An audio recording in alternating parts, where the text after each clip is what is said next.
Hey everybody, Nick here, and today I got a review for you of this very interesting little sprint run of the Spyderco Dragonfly right here. First off, though, I want to thank my buddy William for sending this guy along. Much appreciated, and took me a little while to figure out exactly what I wanted to do with it, but now that I have, I think something beautiful is taking root. Next thing, let's do a size comparison. This right here is your Spyderco Delica. This is your Benchmade 482 right here. Right here is the OpenL 0008, and I think that ought to do it for now. Next thing I gotta highlight, there have been some modifications done to this particular knife. You can see there's a little bit of file work that's been added in.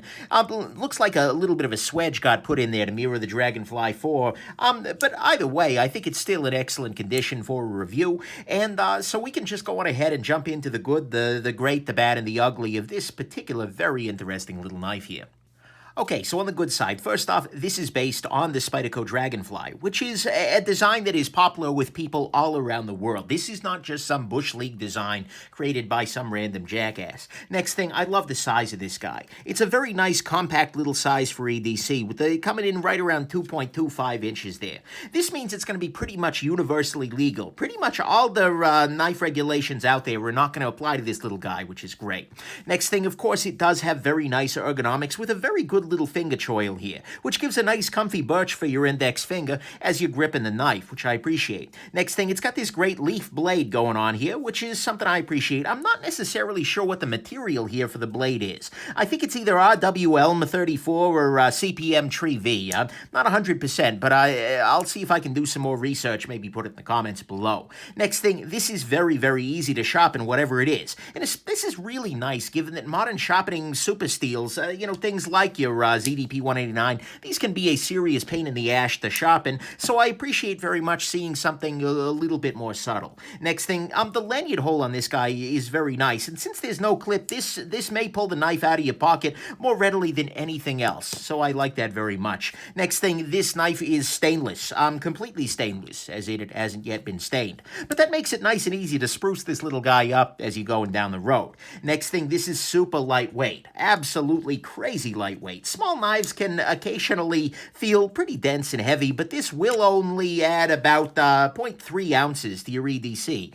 so that's pretty excellent. Then finally, on the good side, this has a very nice fit and finish. I mean, sure, this one's been modified, but you can tell that this knife was just cherry coming from the factory. Some of the best wood I've ever seen in knife making, honestly, just really, really well done, and so all of that is the good. It's got nice fit and finish, it's super lightweight, it is stainless, it has a nice lanyard hole, it's easy to sharpen with a great leaf blade, good ergonomics, a compact size for EDC, and it's based on a tried and true design, the Spyderco Dragonfly.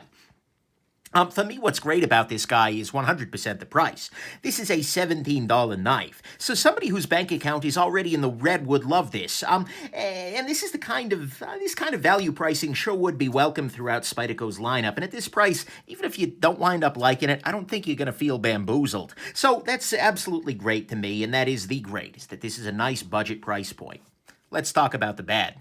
So on the bad side, first off, there is no sharpening choil at all in the stock configuration. Considering that this can often be a locust for sharpening problems, I would really like to see there be a choil in future versions of this knife.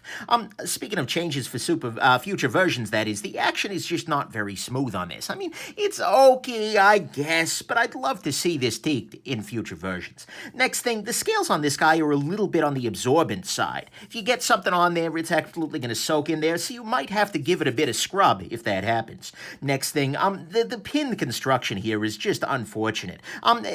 You can see there are no screws at all here, which means this is just going to be a beach to maintain in the long term, which I don't particularly care for.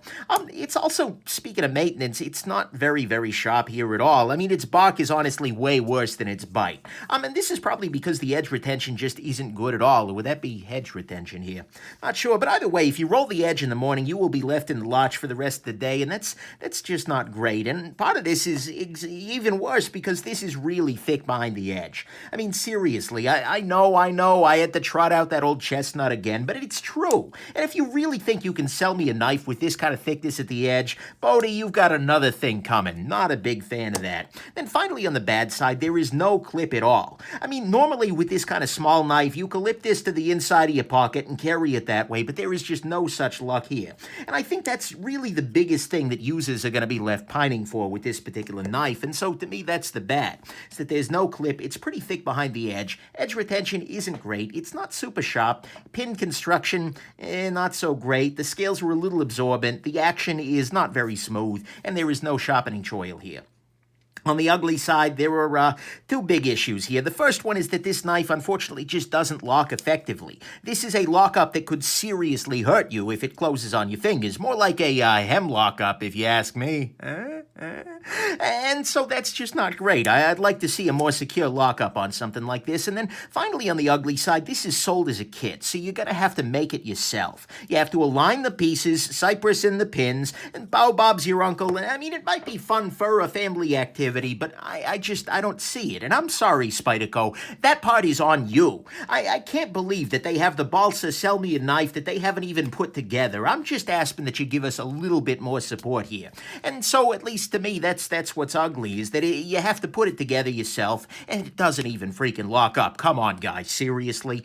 But that said, we have to go into the final conclusion here, and that is that this is an interesting little knife. I mean, I gotta be honest, I do like it. I don't want to get too sappy here, but I'm glad that Spyderco is making this, because I think it branches away nicely from their normal offerings. It gives us something different to put in our trunk full of collectible knives. Maybe better still, it gives a great knife for kids to build, allowing their passion for the hobby to sprout and maybe eventually take root. And, so I like that very much. Is it a good choice for EDC? You can't seriously ash me that. Come on. But for what it is, I think this is 100% absolutely a treat.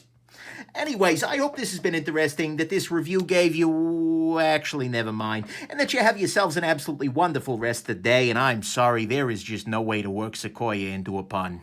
Bye now.